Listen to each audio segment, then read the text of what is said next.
A tent cut open from the inside. 9 experienced hikers dead in the snow. No clear cause, no explanation, and a Soviet government that sealed the files and told everyone to forget about it. This is Dyatlov Pass, and 60 years later, nobody knows what really happened that night.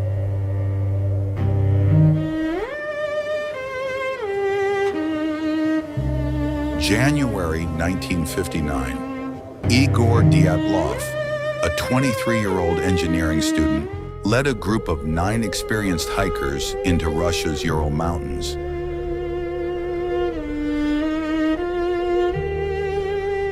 Their goal was a remote peak called Mount Otorten. 5 days in, one member turned back with a knee problem.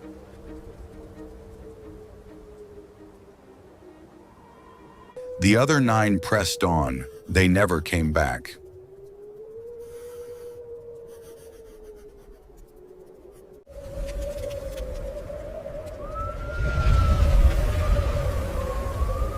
On February 1st, caught in a blizzard with zero visibility, the group made camp on the slope of a mountain the local Mansi people called Kolatsyakhel, the Dead Mountain. Push it down!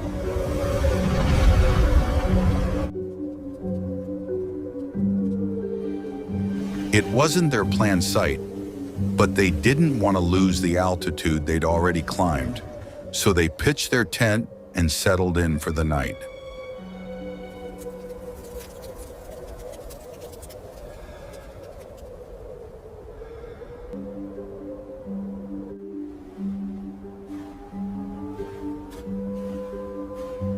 When rescuers finally reached the campsite on February 26, the tent was partially buried and collapsed, cut open from the inside. Every piece of warm clothing, every boot, every supply was still inside. Footprints led down toward the tree line. The first 2 bodies were found under a cedar tree, barefoot, with burn marks on their hands from trying to keep a fire alive.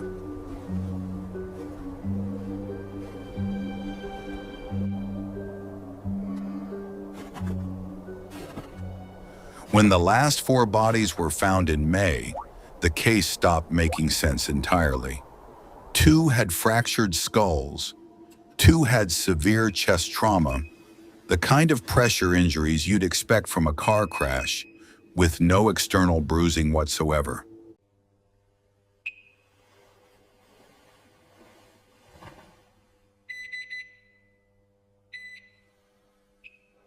One was missing her tongue, 2 were missing their eyes, and several items of clothing tested positive for radiation.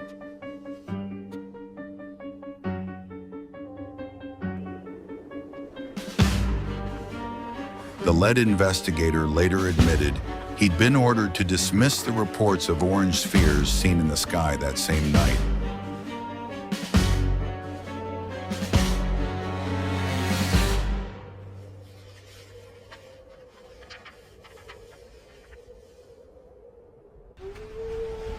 Russia officially blamed a rare slab avalanche in 2019. But critics say the slope wasn't steep enough and the injuries don't match. Others point to Soviet military testing in the area that night, the orange orbs and the radiation.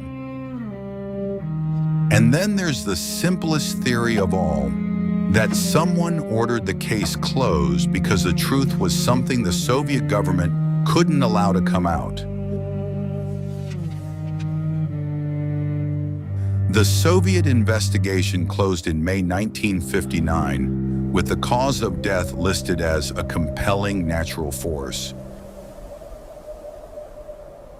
The files were classified, the mountain was renamed, and 9 young people were buried with no real explanation.